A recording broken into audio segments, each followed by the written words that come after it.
Nagpaplanuhan na po ang muling pagbubukas ng Zamboanga International Seaport. 70,000 pasahero mula sa Zamboanga City at kalapit lugar ang apektado mula nang isara ang pantalan dahil sa 2 linggo ng gulo sa lungsod. Tinutukan po yan ni Ian Cruz.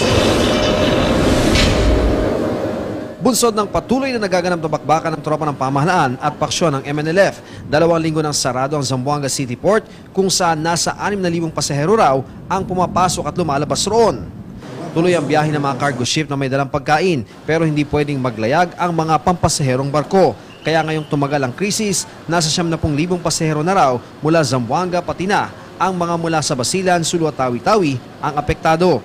Sa interagency meeting kanina, napag-usapan ang posibleng muling pagbubukas sa pier. To ensure first the safety of the citizens here and second the relief and the rescue of the innocent hostages and as well of the evacuees.